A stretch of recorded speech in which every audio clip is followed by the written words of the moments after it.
I now call to make her maiden speech, Paulette Hamilton.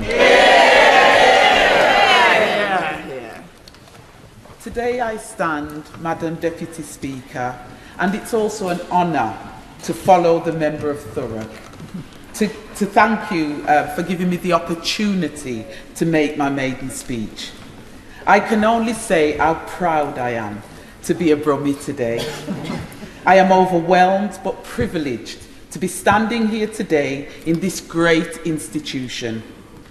Being elected to Parliament is not just a right, it is an honour, and an even greater honour knowing your community voted for you to be here. Yeah. When I was elected on the 4th of March, people found it difficult to understand that I was the first female to be elected for the Erdington constituency.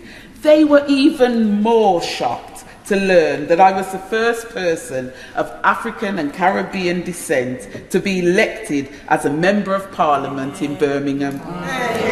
I hope the constituency shares my pride in knowing that they have made history. Saying that, I cannot go any further without talking about the late, great Jack Jomian. Jack was elected in May 2010 and worked relentlessly to serve our community. He said in Parliament and often within the constituency in his speeches, Erdington may be rich in talent, but it is one of the poorest constituencies in the country. Until his death, he worked to support his constituency in so many ways. Any job lost in the area was a personal blow to Jack. That there have been many tributes that have been made to him in this place and in the community. It shows how much he's deeply missed. Madam Deputy Speaker, I grew up in Answorth, in a neighbouring constituency of Perry Bar, but Erdington is a place I have called home for 35 years. Over 103,000 people live in the constituency, and we have a diverse community, 26% BME people, with over 69% of our community under the age of 45 years old, with some families who have sadly not worked for 3 generations. It is important to get these people back to work.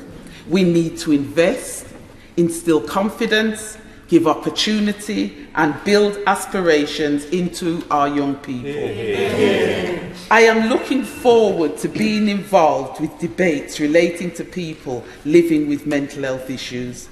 Serving as the mental health champion for Birmingham City Council, the first ever to be elected, I have seen at first hand the increase in people living with mental health issues and a massive increase since the pandemic of young people living with severe and enduring mental illnesses. The funding in this area has been cut, and it does need to be increased, as mental health services are struggling to access adequate inpatient beds when needed.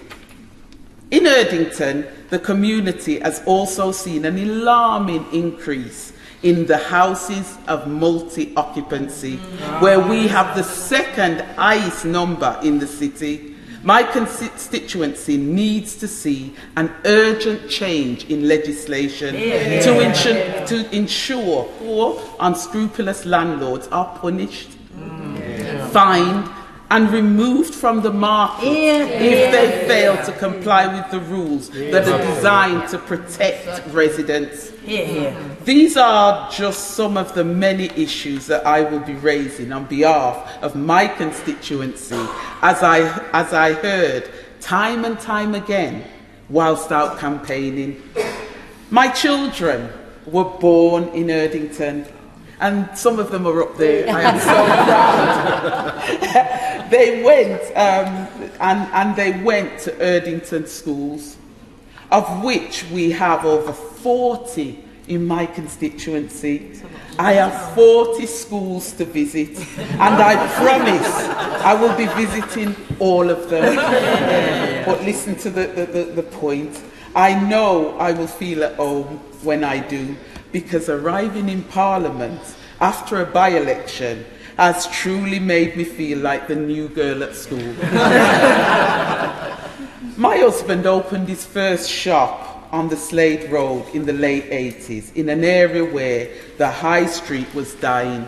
So as a family, we were acutely aware of the difficulty other small businesses were experiencing back then. At the same time, I trained as a nurse and worked at the local health centre in Warren Farm Road, King's Standing, for several years. My career in the health service lasted over 25 years, and it has truly shaped my political career. As I have already noted, Erdington is a very diverse part of Birmingham, with a wonderful, strong community and neighbourhood spirit, with people who work very hard and look out for each other.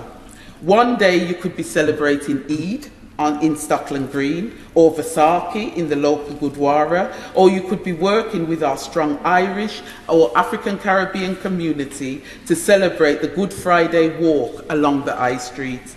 Our manufacturing history is well known. Sadly, too many of our workplaces have closed. It is vital that new business comes into the constituency. So it is important that through the Levelling Up Fund, we are given the funding to develop our high streets, particularly the Erdington High Street. The Erdington constituency can look quite dark and lack in green space when you drive through. This is because of the roads like the Gravelly Hill interchange, which I am sure you all know as Spaghetti Junction.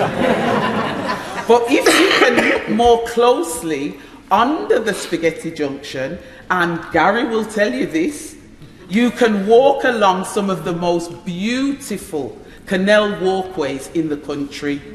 We are also fortunate to have many lovely parks, such as Pye Pays, such as the Rookery Park, such as Shorteeth Playing Fields, such as the beautiful 13-acre site owned by the Erdington Rugby Club. I would also like to mention the stunning bowling facility we have in the constituency, run by the Erdington Court Bowls Club.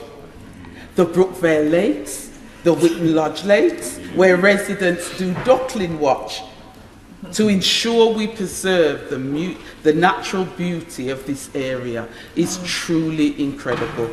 Alongside the amazing Eco Hub run by an organisation called the Witten Lodge Association. When I won this election, my husband looked on and said, "Well done. Now the work starts."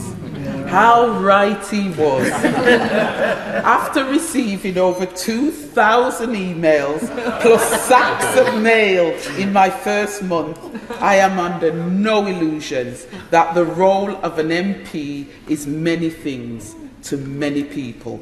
We are here to help, guide, advise, support and represent our constituents.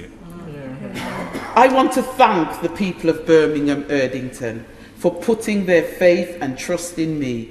It is an amazing privilege to be here. And my promise to you is that I will work tirelessly on your behalf, both in this place and in the community. I'd like to thank you, Madam Deputy Speaker. Thank you.